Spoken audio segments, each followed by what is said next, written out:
नमस्कार मेरे प्यारे बच्चों। आज आप सभी मुझे जब भी कभी मैंने कमेंट देखा और उस कमेंट में बहुत ही अच्छी अच्छी बातें लिखी हुई थी।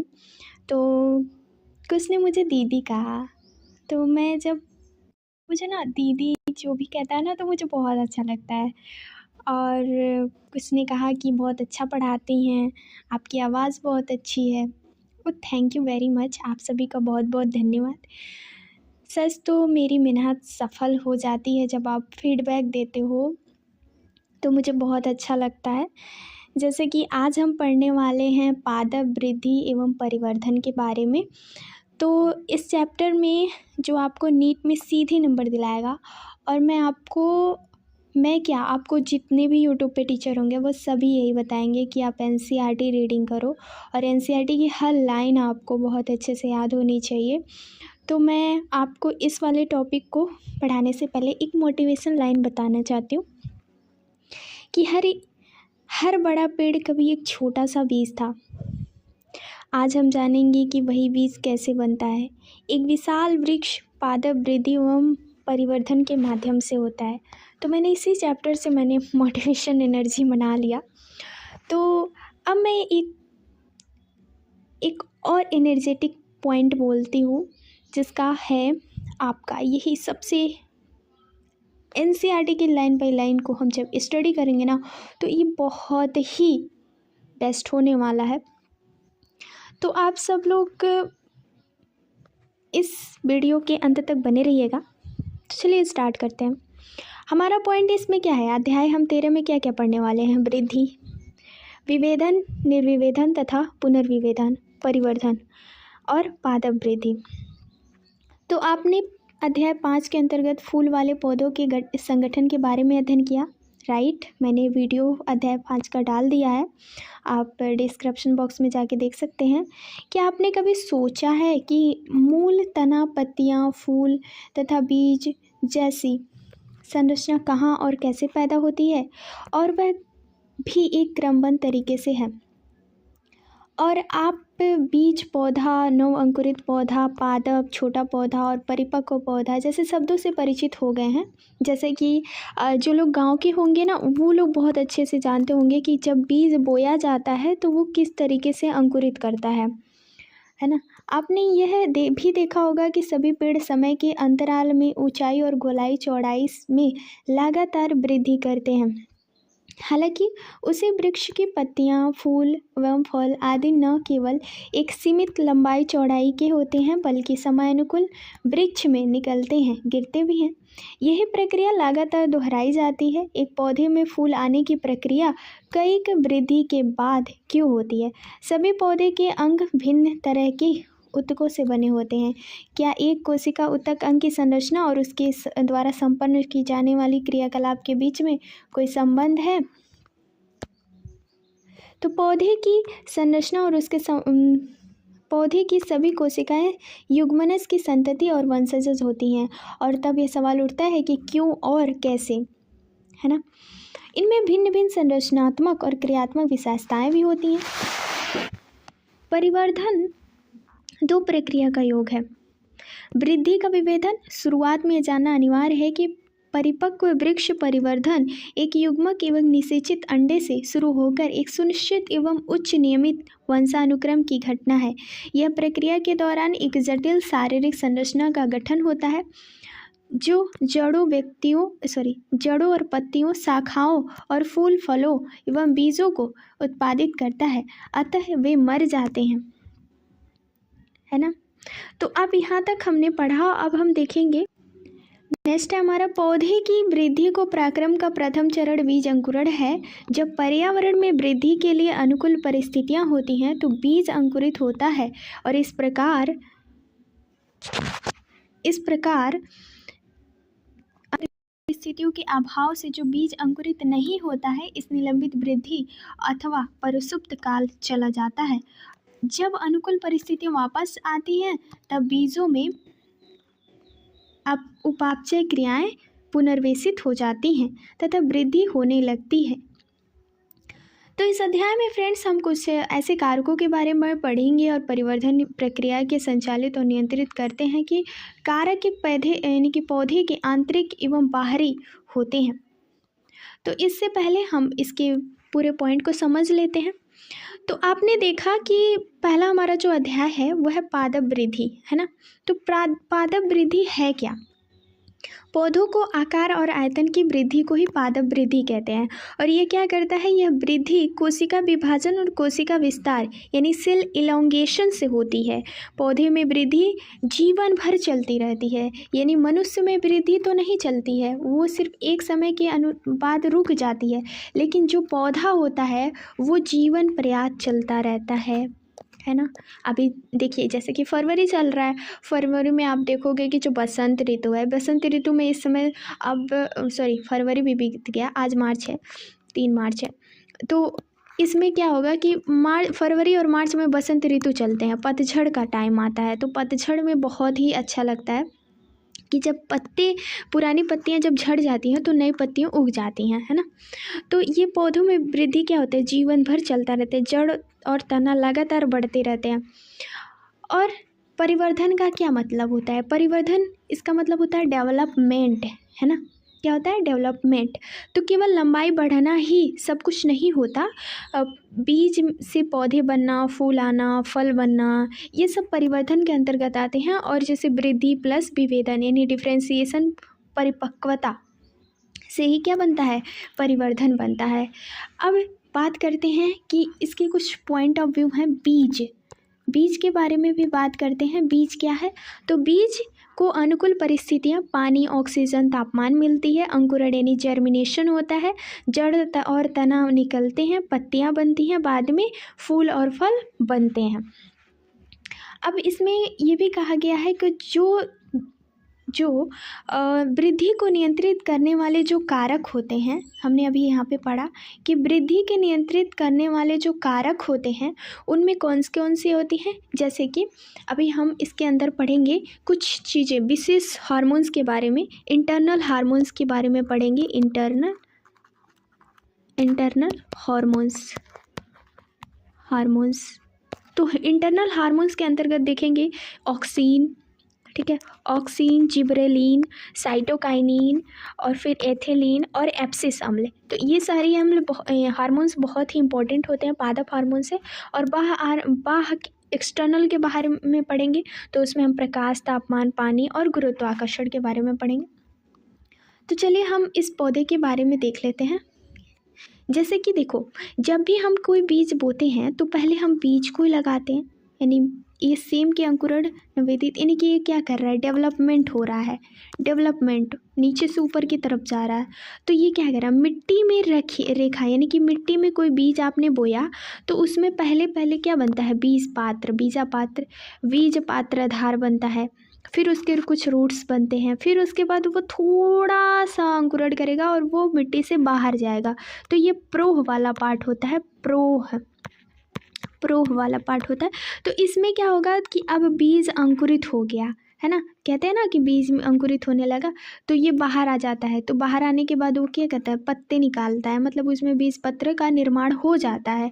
फिर वो धीरे धीरे वो एक पौधे का निर्माण कर लेता है ना। वृद्धि ऐसे होती है। अब यहाँ पे हम देखेंगे कि वृद्धि क्या है ना।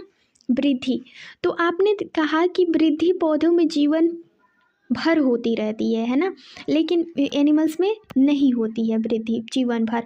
लेकिन वृद्धि पौधों में, यानी कि एक जीवित वस्तु के लिए वृद्धि को सर्वाधिक आधार एवं सुस्पष्ट विशेषता के रूप में जाना जाता है। वृद्धि क्या है? वृद्धि को एक अवयव और अंग, उसके किसी भी भाग या यहाँ तक कि एक कोशिका के आधार पर अनिवार्यतः यानी अनपलट अस्थायी बढ़त के रूप में परिभाषित किया जा सकता है। अगर हम देखें सामान्यतः वृद्धि उपापचय प्रक्रियाओं में उपापचय एवं अपचय यानी एनाबोलिज्म और कैटाबोलिज्म दोनों में होता है, से जुड़ा होता है, जो ऊर्जा के व्यय पर आधारित होती है। इसलिए इसको पत्ती का विस्तार वृद्धि होता है, यानी कि वृद्धि है। आप एक लकड़ी के टुकड़े को पानी में डालने से हुए फैलाव और विस्तार का वर्णन कैसे करेंगे? इसमें क्वेश्चन पूछा गया है। नेक्स्ट हमारा पादप वृद्धि प्राय अपरित है। नेक्स्ट पॉइंट है पादप वृद्धि अपरित है, यानी यहाँ पे हम पादप वृद्धि अनूठे ढंग से होती है, यानी कि एक अनूठे ढंग से होती है, क्योंकि जीवन भर असीमित वृद्धि की क्षमता को अर्जित किए होते हैं। इस क्षमता का कारण उसके शरीर में कुछ खास जगहों यानी विभोजोतर मेरिस्टेमेटिक ऊतक की उपस्थिति में ऐसे जो मेरिस्टेमेटिक सेल्स होते हैं यानी कि सेल्स यानी कि कोशिका में विभाजन और निरंतरता की क्षमता होती रहती है, मतलब कि वो बढ़ता भी चला जाता है निरंतर। और ऐसी कोशिकाएं जो विभाजन की क्षमता खो देती हैं, मतलब वो विभाजित नहीं हो पाती हैं। तो इस प्रकार जो वृद्धि यहाँ पर विभोजोतक के क्रियात्मक पौधे के शरीर में सदैव कोशिकाओं को जोड़ा जाता है, उसे वृद्धि का खुला रूप कहा जाता है। क्या होगा जब विभोजोतक बंद हो जाएगा, यानी विभाजन करना बंद हो, क्या ऐसा कभी होता है? यहाँ पे एक क्वेश्चन है कि अगर यहाँ पे बोला गया है कि क्या होगा जब विभोजोतक विभाजन करना बंद हो जाएगा, तो ऐसा कैसे होता है, यानी कि क्या कभी ऐसा होता है? तो मैं इसके बारे में बताना चाहूँगी कि अगर पौधे में विभाजन मतलब कोशिका का विभाजन बंद हो जाएगा तो पौधे की वृद्धि रुक जाएगी, यानी नई कोशिका नहीं बनेगी। जैसे कि जड़, तना और पत्तियाँ जो होंगे वो क्या होंगे, कमज़ोर हो जाएगा।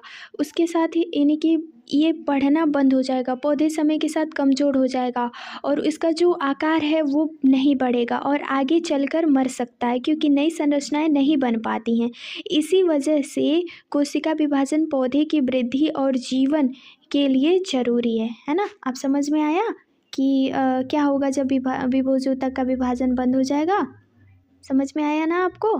तो नेक्स्ट चलते हैं हम। नेक्स्ट ये है कि आपने पहली यानी कि पिछली कक्षाओं में मूल शिलाग्र यानी विभोजोतक तथा प्रोह शिखाग्र विभोजोतक के अस्तर विभोजोतक के बारे में पढ़ा। विभोजोतक मतलब कि मेरिस्टेमेटिक्स की बात कर रहा है कि वो किस तरीके से बढ़ा। मैंने अभी मेरिस्टेमेटिक की बात बोली ना कि मेरिस्टेमेटिक्स का ही पार्ट होता है जो वृद्धि का बेस बनाता है और ये पौधे की प्राथमिक वृद्धि के लिए जिम्मेदार है ना, पौधे की प्राथमिक वृद्धि के लिए जिम्मेदार है और मुख्यतः पौधे के अक्ष के समांतर दीर्घीकरण में भागीदार करता है। द्विबीजपत्री और नग्न बीजी पौधों में पार्श्व विभोजोतक यानी कि जो उसका पार्श्व पोस्टेरियर जो मेरिस्टेमेटिक होती है, संवाहनी कैम्बियन और कर्क कैम्बियन जीवन में बाद में प्रकट होते हैं। ये विभोजोतक उन अंगों की चौड़ाई को बढ़ाते हैं जहाँ के क्रियाकलाप होते हैं, है ना, जहाँ के क्रियाकलाप होते हैं उन्हें द्वितीयक वृद्धि के नाम से जाना जाता है। तो जैसा कि आप इस फिगर में देख रहे हो कि ये विभोजोतक का ही यानी कि ये विभोजोतक का ही स्ट्रक्चर है। इसमें क्या हो रहा है, परोह जब भी होगा ना तो वो बढ़ेगा, उसकी भी वृद्धि बढ़ेगी। ये मूल यानी कि ये वाला जो परोह वाला पार्ट है ये ऊपर की है, मिट्टी के ऊपर की है परोह, और ये मिट्टी के नीचे। मूल क्या होता है, मिट्टी के नीचे होता है। संवहनी कैम्बियन मिट्टी के नीचे वाला मूल में पाया जाता है। मूल अग्रस्त विभोजोतक भी पाया जाता है। और जैसे ही आप प्रो की बात करो तो वही सेम वही कंडीशन होती है, संवहनी कैम्बियन ऊपर की तरफ और प्रो अग्रस्त विभोजोतक। अब हम बात करते हैं इसके वृद्धि माप योग में, यानी कोशिकीय स्तर पर वृद्धि मुख्यतः जो होती है वह जीव द्रव्य मात्रा में वृद्धि का परिणाम है। चूँकि जीव द्रव्य की वृद्धि को सीधे मापना कठिन है, अंततः दूसरी मात्रा में मापा जाता है जो कम या ज़्यादा इसी के अनुपात में होता है। इसलिए वृद्धि को विभिन्न मानदंडों द्वारा मापा जाता है। कुछ एक मापदंड ये हैं कि ताज़ी भार वृद्धि, शुष्क भार, लंबाई, क्षेत्रफल, आयतन और कोशिकाओं की संख्या आदि। आपको यह जानकर आश्चर्य होगा कि एक मक्के की मूल शिखाग्र विभोजोतक में प्रति 17,500 या अधिक नई कोशिकाएं पैदा होती हैं। कितनी? 17,500। जबकि एक तरबूज की कोशिकाओं की आकार वृद्धि में 3,50,000 गुना तक हो सकती है ना। पहले वाले उदाहरण में वृद्धि कोशिकाओं की संख्या में वृद्धि के रूप में व्यक्त किया गया है, जबकि बाद वाले में वृद्धि कोशिकाओं के आकार की बढ़ोतरी के बारे में बात किया गया है। और यह पराग कलिका की वृद्धि, लंबाई और बढ़त का एक अच्छा मापदंड है, जबकि पृष्ठाधार पत्ती की वृद्धि को उसके पृष्ठीय क्षेत्रफल की बढ़त के रूप में मापा जाता है। अब यहाँ पे एक फिगर दिया हुआ है, आप देख सकते हैं कि यह दीर्घिकार क्षेत्र की पहचान समांतर रेखा तकनीक द्वारा हुआ है, जिसमें अ, ब, स, द और शीर्ष के पीछे सबसे ज़्यादा दीर्घीकृत हुए हैं। मतलब इसको कहने का मतलब है कि ये बढ़ रहा है, जैसे जैसे वो बढ़ेगा तो उसका नाम अ, ब, स, द दे दिया है। तो ये छोटा था, फिर उसमें क्या हुआ, वृद्धि हुई। तो वृद्धि के चरण क्या है, वृद्धि की अवधि में मुख्यतः 3 चरणों में बांटा गया है, विभोज ज्योतिकीय, दीर्घीकरण और परिपक्वता।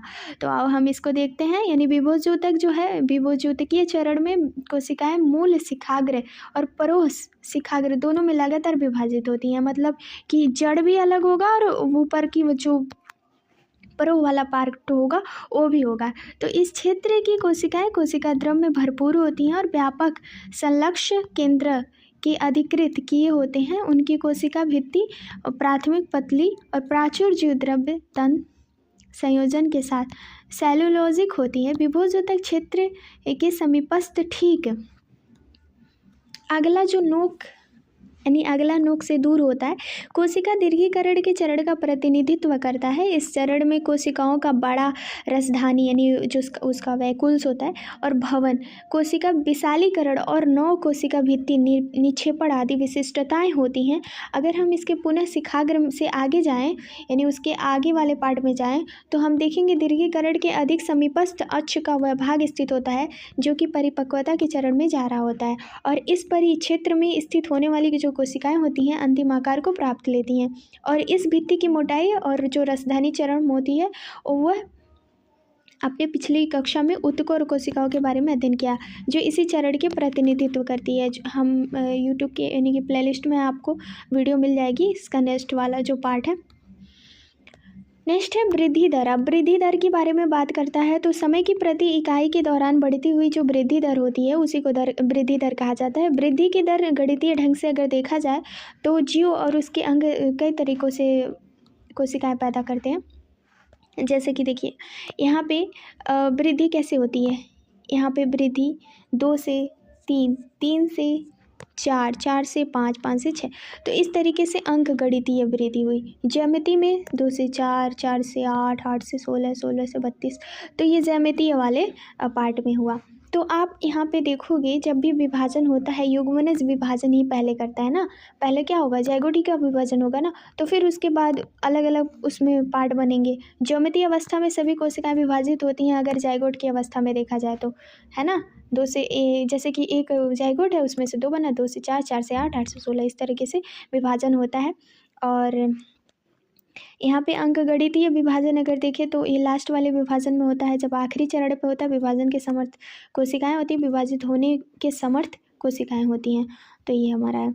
नेक्स्ट हमारा वृद्धि दर जो अंक गणित और ज्यामितीय रेखीय रेखा गणितीय संवर्धन हो सकती है। अंक गणितीय वृद्धि में समसूत्री विभाजन के बाद केवल एक पुत्री कोशिका लगातार विभाजित होती रहती है, तो जबकि दूसरी विभेदित परिपक्वता होती रहती है। अंक गणितीय वृद्धि और सरलतम अभिव्यक्ति है जिसे हम निश्चित दर पर दीर्घीकृत होते हुए देख सकते हैं, जैसे कि जिसमें अंक की लंबाई समय के विरुद्ध लिखित हो गई है, जिसके फलस्वरूप रेखीय जो वक्र पाया जाता है उसमें गणितीय रूप से, जैसे कि अगर हम एल टी क्या है, अगर L T is equal to यानी कि एल टी की जो L T is equal to L0 plus R T, तो यहाँ जो एल टी है वो टाइम टी के समय की लंबाई बता रहा है और L0 टाइम शून्य के समय की बात बता रहा है, और जो आर है वो वृद्धि और दीर्घीकरण प्रति इकाई के बारे में बता रहा है। तो जैसे कि यहाँ पे अधिकतर प्रणालियों में प्रारंभिक वृद्धि लैग फेस धीमी होती है और यह उसके बाद तीव्र गति से चरघातांकी तथा लॉग या चरघातीकरण यानी लॉग या लेग फेस में बढ़ती है। यहाँ पर दोनों संतति कोशिकाएं एक समसूत्री विभाजन के कोशिका अनुसार अनुकरण करती है तथा विभाजन के होने पर लगातार ऐसा करते रहने के लिए काबिलियत बनाए रखती है। हालांकि सीमित पोषण आपूर्ति के साथ साथ वृद्धि धीमी पड़ती है, स्थिर चरण की ओर बढ़ जाती है। यदि हम समय के प्रति वृद्धि के मापदंड को नियोजित करते हैं तो हम एक विशिष्ट सिग्मोइड एस वक्र पाते हैं। तो एस वक्र बहुत जीवित प्राणियों का विशिष्टता होती है। अगर स्वाभाविक पर्यावरण में बढ़ रहे होते हैं तो इसमें ये देखते हैं कि जो सभी कोशिकाएं होती हैं ऊतकों और पौधे के विशेष अंगों के लिए आदर्श हैं। और इसमें क्वेश्चन क्या आया गया है कि क्या आप अन्य ऐसे ही उदाहरणों के बारे में सोच सकते हैं, जैसे मौसमी क्रियाकलाप प्रकट करने वाले वृक्ष में से आप किस तरह के वक्र अपेक्षा कर सकते हैं। अगर हम चरघातीय वृद्धि को इस प्रकार प्रकट करें, W1 जो इक्वल टू W0 ERT, इसमें W1 क्या है? अंतिम आकार है, भार, ऊंचाई और संख्या की। W0 प्रथम आकार है, प्रारंभिक समय की। और R वृद्धि दर है। T क्या है? समय वृद्धि है। और E क्या है? स्वाभाविक लघुकरण का आधार है। जैसे कि यहाँ एक फिगर दिया गया है जिसमें समय के बारे में बता रहा है। अंग का आकार है ये, फिर उसके घातांकों का, पहले घातांक ऊपर की तरफ, फिर उसके बाद अप्रगामी अवस्था में आ जाता है। ये एक प्रकार का सिग्मोइड वक्र है। यहाँ पे R एक सापेक्ष वृद्धि दर है तथा पौधे द्वारा नई पादप सामग्री को पैदा करने की क्षमता को मापने के लिए है। अगर आप यहाँ पे देखोगे कि हमने एक पत्ती ली और उस पत्ती का एक सेंटीमीटर यानी कि उसकी हम मेज़रमेंट करते हैं, तो उसमें देखते हैं कि पत्ती का जो सेंटीमीटर है वो है 5 वर्ग सेंटीमीटर, है ना, अ में। तो ये निरपेक्ष और सापेक्ष वृद्धि है। अ और देखें तो दोनों में क्षेत्रफल दिए हुए हैं, अ और व पंक्तियों में 5 सेंटीमीटर माइनस स्क्वायर। तो इसमें आपको 10 वर्ग सेंटीमीटर की अवस्था में दिख रहा है। तो जैसे ही पत्ती की वृद्धि हुई तो पत्ती क्या हुई? वो बढ़ गई, 5 से 50 वर्ग सेंटीमीटर तक हो गई, है ना। अब इसमें हम देखते हैं कि इस दक्षता में सूचकांक के रूप में संदर्भित किया जाता है, जिसमें W1 का अंतिम आकार W0 के प्रारंभिक आकार पर निर्भर करता है। जीवित प्राणियों की प्रणाली की वृद्धि की मात्रा तुलनात्मक 2 तरीकों से हो सकती है, जैसे मापन और प्रति यूनिट टाइम की वृद्धि की तुलना में, जिसे परम वृद्धि कहते हैं। दी गई प्रणाली की प्रति यूनिट समय में वृद्धि की सामान्य आधार प्रकट करती है, जैसे प्रति यूनिट प्रारंभ में मापदंड और पैमाइश को सापेक्षित वृद्धि दर कहते हैं।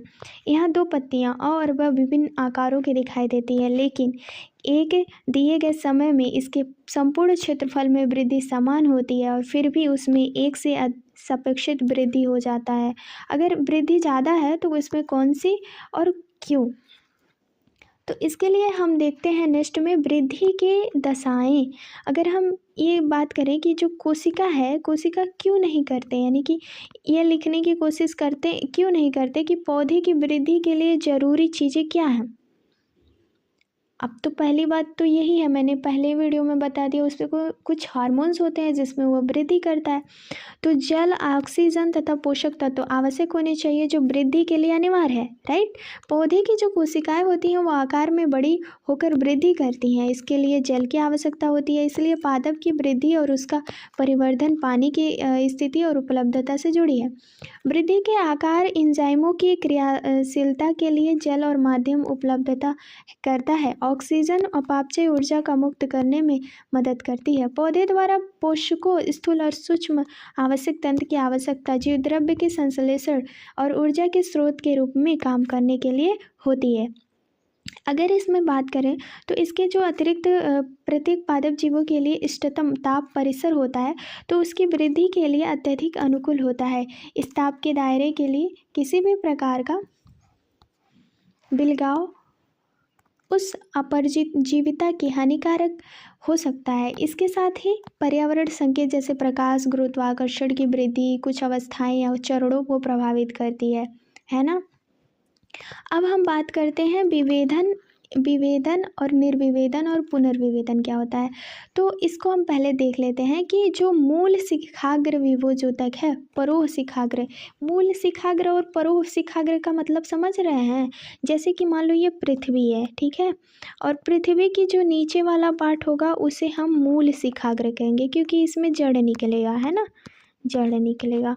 और ये जो ऊपर वाला पार्ट है इसको हम परोह कहेंगे, यानी परोह वाला पार्ट, तो इसी को शिखाग्र कह रहा है। तो ये मेरिस्टेमेटिक है जो मूल का है और परोह का है। आने वाली जो कोशिकाएं और कैम्बियन विभेदित होती है, इस विशिष्टता क्रियाकलाप में संपन्न करने के लिए परिपक्व होती है। यह परिपक्वता की ओर अग्रसर होने वाली कार्यवाही को विभेदन कहते हैं। जैसे मान लो हमने कोई बीज बोया और उस बीज में क्या हो रहा है, बाद में वो अंकुरण होगा ना, तो पृथ्वी से बाहर निकलेगा, यानी मिट्टी से बाहर निकलेगा कि नहीं निकलेगा। तो जैसे ही वो बाहर निकलने का कार्य करता है उसे हम विभेदन कहते हैं, क्योंकि वो क्या किया, वो बीज से अंकुरण हो गया। तो वे अपनी कोशिका भित्ति और जीवद्रव दोनों ही कुछ व्यापक संरचनात्मक बदलाव से गुजरती है। उदाहरण के स्वरूप में एक वाहिकीय तत्व के बनने के लिए कोशिका अपने जीवद्रव्य को खो देती है और बाद में बहुत दृढ़ता तन्यतापूर्ण लिग्नो सेल्यूलोसिक काष्ठ बनाती है। कोशिका यानी कि द्वितीय कोशिका भित्ति विकसित होती है, जो लंबी दूरी तक सर्वोच्च तनाव में भी जल को वहन करने के लिए उपयुक्त होती है। आप पौधे के शरीर की विभिन्न संरचनात्मक विशिष्टता और उसकी संबंधित क्रियाकलापों यानी क्रियाशीलता से संबंध स्थापित करने की कोशिश करें। जैसे कि उसमें हमने देखा कि जो पहला रोचक ये तथ्य दिखते हैं कि जीवित विभेदित कोशिकाएं कुछ खास परिस्थितियों में विभाजित होने की क्षमता पुनः प्राप्त कर सकती हैं। यह क्षमता को निर्विभेदन कहते हैं। अब यहाँ पे कुछ इम्पोर्टेंट्स पॉइंट है, आपको यहाँ पे कुछ इम्पोर्टेंट्स पॉइंट ये दिख रहा है। जो निर्विभेदन क्या है, अन्य रोचक और तथ्य दिखते हैं। जीवित विभेदित कोशिकाएं कुछ खास परिस्थितियों में विभाजन की क्षमता पुनः प्राप्त कर सकती हैं। इस क्षमता को निर्विभेदन कहते हैं। उदाहरण के तौर पर अपरापुल्य वाहिकी कैम्बियन और कर्क कैम्बियन, इन निर्विभेदित कोशिकाओं यानी ऊतकों के द्वारा उत्पादित कोशिका बाद में फिर विभाजन की क्षमता को खो देती हैं, यानी क्या कर देती हैं, खो देती हैं, ताकि विशिष्ट कार्यों को संपादित किया जा सके। इसी को हम पुनर्विभेदित कहते हैं। मतलब वो पहले खो देंगी, फिर वो जो बनेगा यानी कि दोबारा बनेगा तो उसी को पुनर्विभेदित कहेंगे।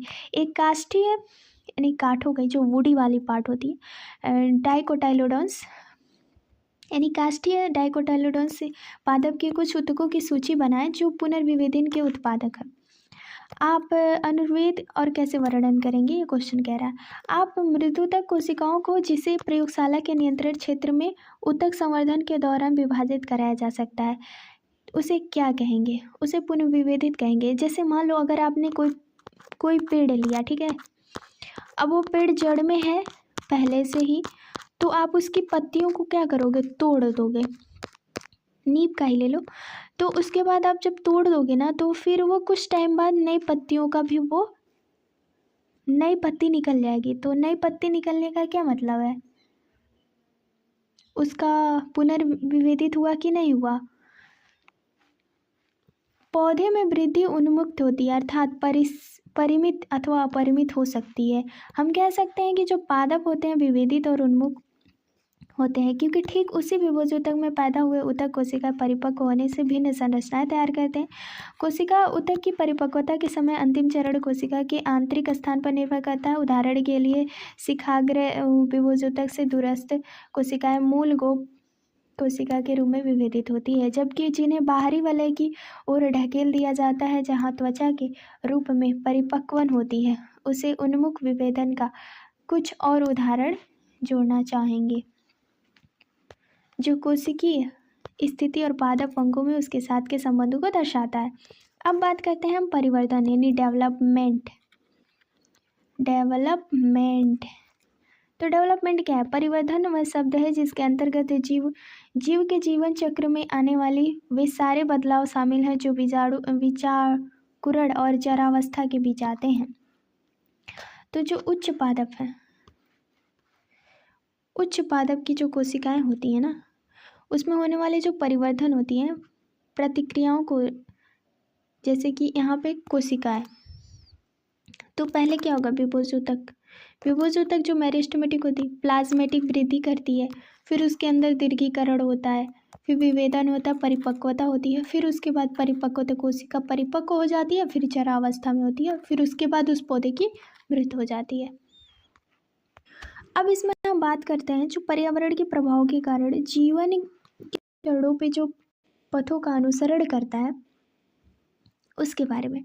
तो ताकि जो विभिन्न तरह की संरचनाओं का गठन कर सके, और इस क्षमता को प्लास्टिसिटी कहते हैं, प्लास्टिसिटी कहते हैं।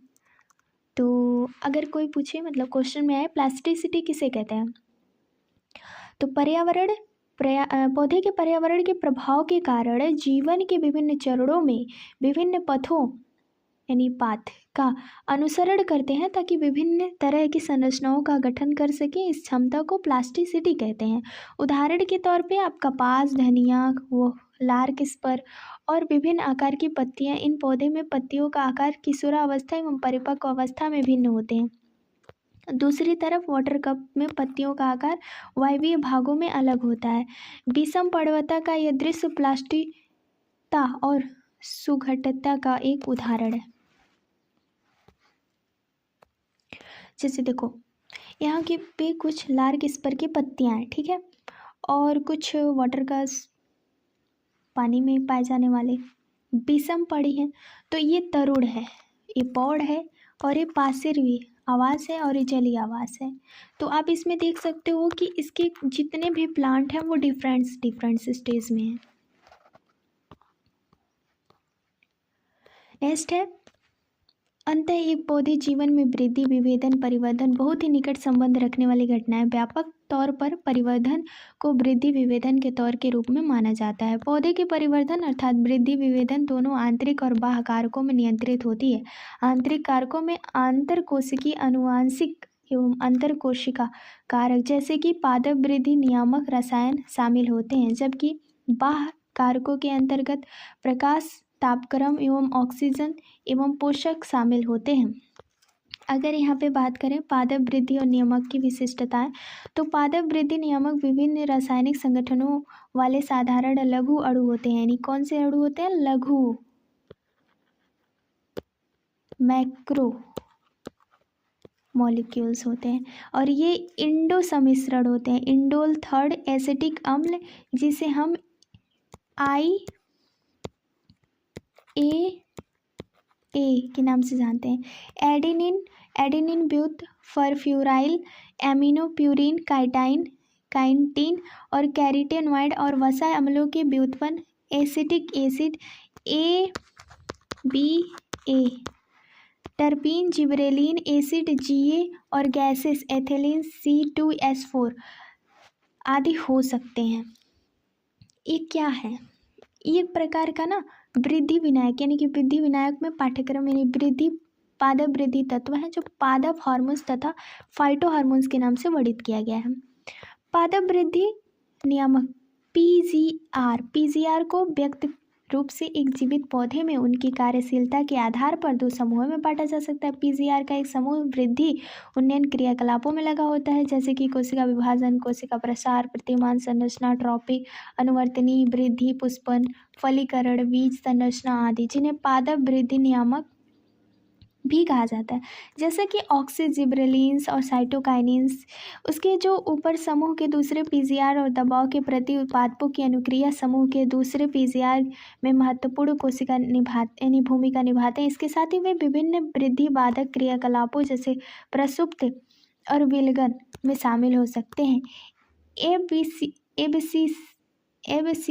एसिड PGR इसी समूह का सदस्य है। गैसीय PGR इस एथिलीन किसी भी समूह के साथ बैठ सकता है, लेकिन व्यापक तौर पर यह वृद्धि बाधक क्रियाकलापों में आता है। आपको पता है मैंने स्टार्टिंग में ही कुछ हार्मोन्स के बारे में बताया था ना, तो उसी हार्मोन्स के बारे में अब हम पढ़ेंगे। तो देखो यहाँ पे ना प्रांकुर चोल का एक अग्रभाग पादप वृद्धि का जो ऑक्सिन का क्या कर रहा है? उद्गम कर रहा है। तो ये बात है ये है कि जो PGR है, PGR है, तो इसके 5 प्रमुख समूह में प्रत्येक खोजमात्र संयोग है, और इसकी शुरुआत चार्ल्स डार्विन ने की थी। किसने की थी?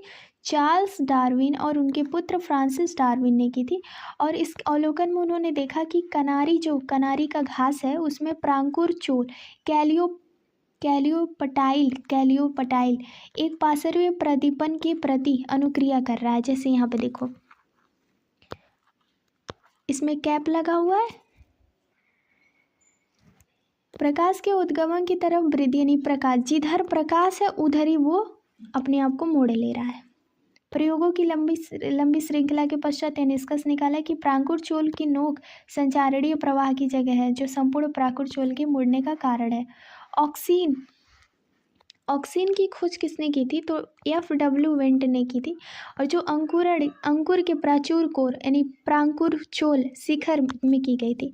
बैकेन फुलिस सील्डिंग धान के पौधे नवोदित विधि की एक बीमारी है जो रोगजनक कवक जिबरेला फ्यूजिकोराई के द्वारा होता है। कुरोसोवा जापानी वैज्ञानिक ने रोग रहित धान के पौधे में रोग लक्षण को बताया जब उन्हें कवक में बीजाणुहीन निस्यांदो यानी फिल्ट्रेट के साथ उपचारित किया गया ताकि जो सक्रिय तत्व की पहचान और जिबरेलिन अम्ल में जो रूप में परिवर्तित हुई है उसके बारे में पता लगाया जा सके। एफ स्कूग भी और उनके जो सहयोगी हैं वो तंबाकू के तनों की एक इंट्रानोडल खंड में अविभेदित कोशिकाओं का विभाजन तभी प्रचुरित ऑक्सीज के अलावा मीडियम में वाहिका ऊतकों के सल्व और इष्ट सत्व और नारियल दूध और डीएनए के पूरक में रूप में दिखाया गया। मिलर एट अल 1955 में साइटोकाइनेसिस को बढ़ावा देने वाले इस तत्व को पहचाना और इसका जो क्रिस्टलीकरण और काइनेटिक नाम है उसको नाम दिया। किसको? साइटोकाइनेसिस को काइनेटिक नाम दिया, काइनेटिन। 1960 के मध्य 3 अलग अलग वैज्ञानिकों ने स्वतंत्र रूप से 3 तरह के निरोधक शुद्धिकरण और इसका रासायनिक स्वरूप प्रस्तुत किया। जीरो निरोधक बिलगम द्वितीय और डोरमीन। बाद में ये तीनों रासायनिक रूप से समान पाए गए। इसका नामकरण एब्सिस अम्ल के रूप में किया गया। H.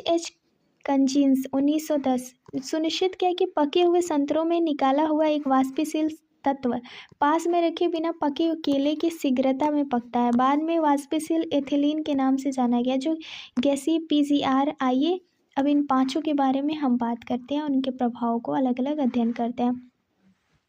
तो पहले पॉइंट में हमारा ये है कि ऑक्सीस यानी पादप वृद्धि में नियमकों और उसके कायिकीय शारीरिकात्मक प्रभाव क्या होते हैं। तो ग्रीक शब्दों में ऑक्सीन का मतलब होता है कि बढ़ना, यानी सर्वप्रथम मनुष्य के मूत्र से निकाला गया है। यानी सर्वप्रथम किसके? मनुष्य के मूत्र से निकाला गया है।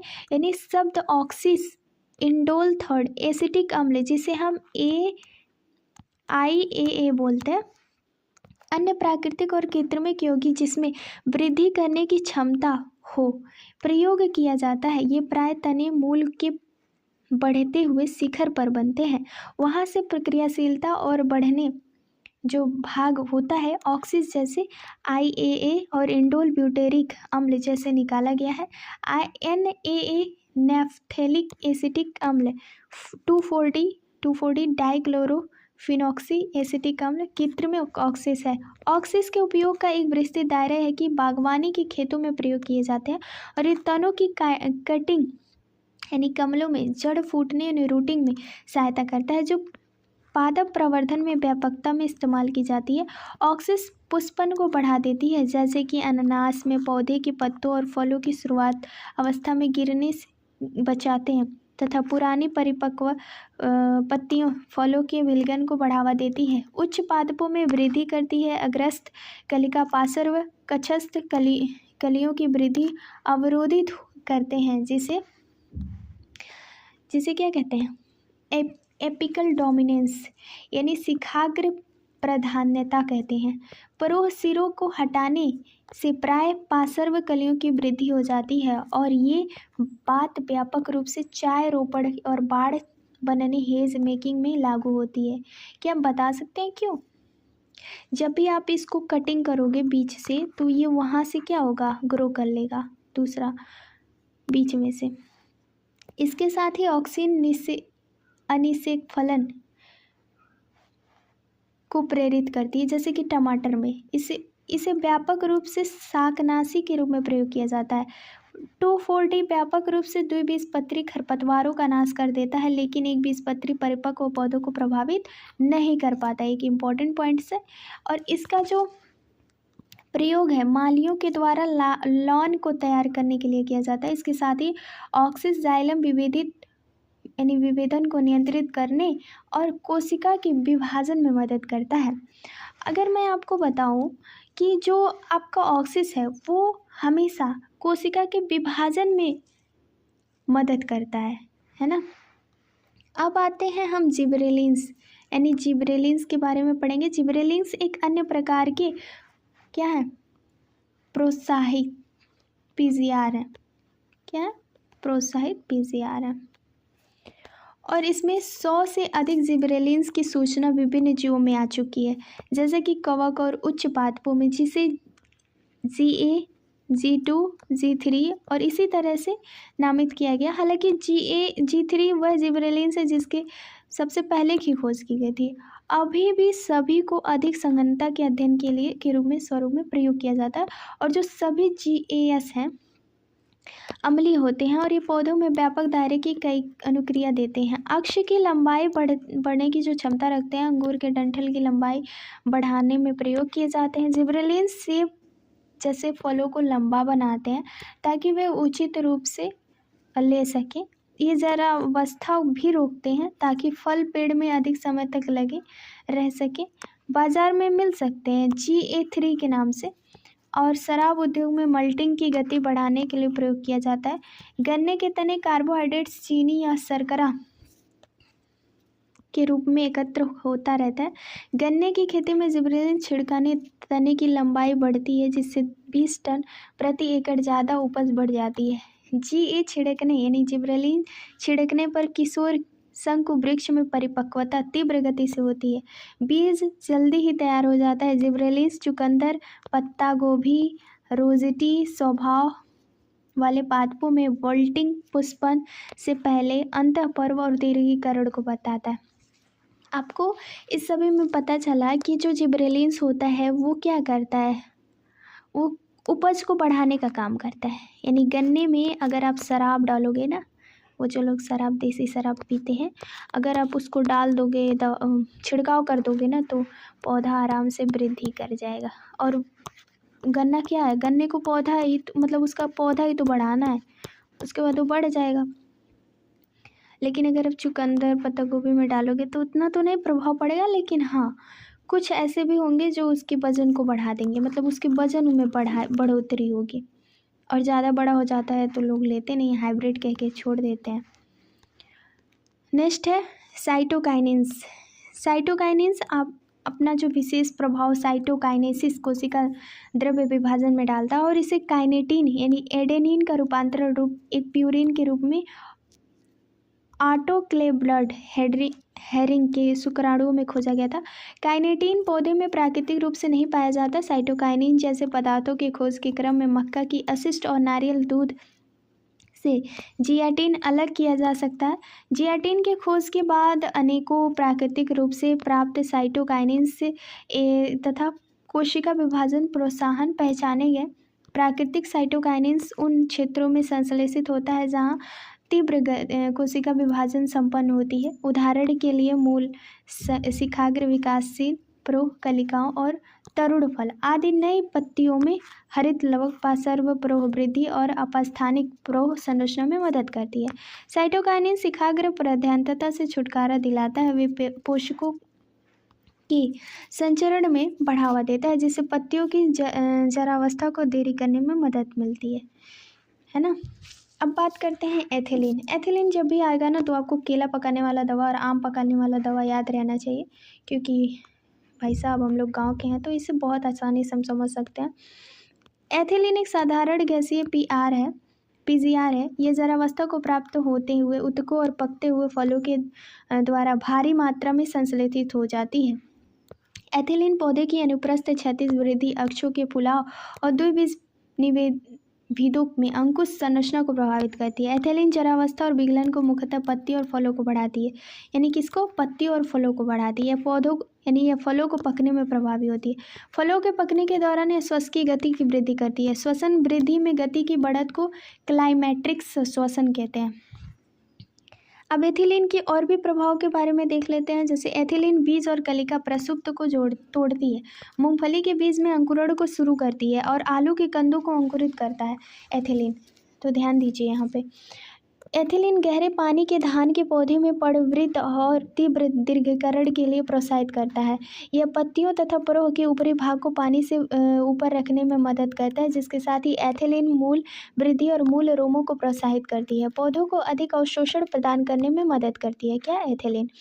एथिलीन अनानास को फूलने और फल समकालिकता में सहायता करता है। इसके साथ ही आम को पुष्पित होने में प्रेरित करता है, यानी कि आम इस समय हो रहा है, आम को अगर आम में आपके पुष्प नहीं लग रहे हैं तो आप इसको डाल दीजिए, छिड़काव कर दीजिए एथिलीन का, तो वो आ जाएंगे। एथिलीन अनेक यानी कि जो उसका फिजियोलॉजी प्रक्रिया को नियमित करता है। अतः कृषि को सर्वाधिक इस्तेमाल होने वाली पीजीआर है। सर्वाधिक आमतौर पर इस्तेमाल होने वाले यौगिक एथीफॉन है। एथीफॉन जलीय घोल में आसानी से अवशोषित और पौधे के अंतर्गत संचारित होती है, धीरे धीरे एथिलीन मुक्त हो करते हैं। एथीफॉन टमाटर और सेब के फलों को पकने के लिए बढ़ाता है, यानी कि टमाटर अभी हरे हैं तो आप एथीफॉन डाल दीजिए तो टमाटर रेड हो जाएंगे, मतलब पक जाएगा। फूलों और फलों में विलगन को तीव्रता प्रदान करता है। कपास, चेरी और अखरोट विरलन ये खीरों में मादा पुष्पों को बढ़ाता है, जिससे फसल की पैदावार वृद्धि होती है। अब बात करते हैं हमारा एक एब्सिस एसिड। एब्सिस एसिड क्या होता है? एब्सिस एसिड की खोज विगलन एवं प्रसुप्ति को नियमित करने में उसकी भूमिका के लिए हुई थी, लेकिन यह अन्य पीजीआर की भांति यह भी पादप वृद्धि परिवर्धन व्यापक दायरे में प्रभाव डालता है। यह एक सामान्य पादप वृद्धि पादप उपापचय के निरोधक का काम करता है। एबीए जो है आपका, एबीए के अंकुरण का निरोधक करता है। बाह्य त्वचीय पट्टिकाओं में रंध्रों के बंद होने को प्रोत्साहित करता है। बाह्य त्वचीय पट्टिकाओं में रंध्रों की बंद होने की प्रेरित करता है। यहाँ पे बहुत इंपॉर्टेंट पॉइंट है।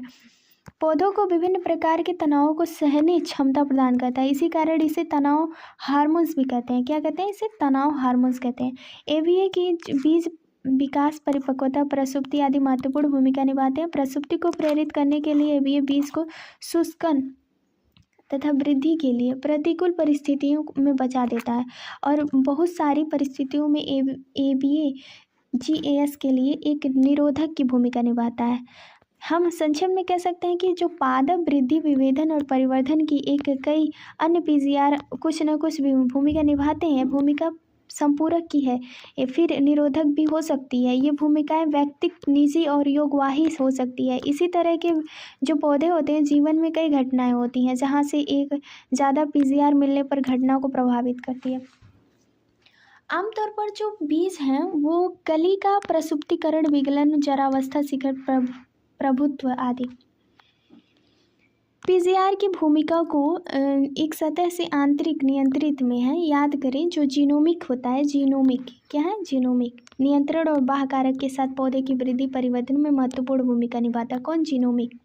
बहुत सारे बाह्य कारक जैसे कि तापक्रम और प्रकाश पौधे की वृद्धि और परिवर्धन को पीजीआर माध्यम से नियंत्रित करते हैं। ऐसी घटनाएं हैं जैसे वसंतीकरण, पुष्पन, प्रसुप्तिकरण, बीज अंकुरण, पौधों में गति। हम लोग संक्षिप्त प्रकाश और ताप दोनों बाह्य कारक के पुष्पन आरंभ की भूमिका पढ़ेंगे नेक्स्ट वाले पॉइंट में। तो thank you for watching this videos, thank you very much. और हाँ, आप लोग मुझे फीडबैक ज़रूर देना। आप जब कमेंट करते हो तो मुझे मोटिवेशन मिलता है, तो मुझे बहुत एक्साइटेड होती है उस चैप्टर को पढ़ाने में। And thank you very much to all student, thank you.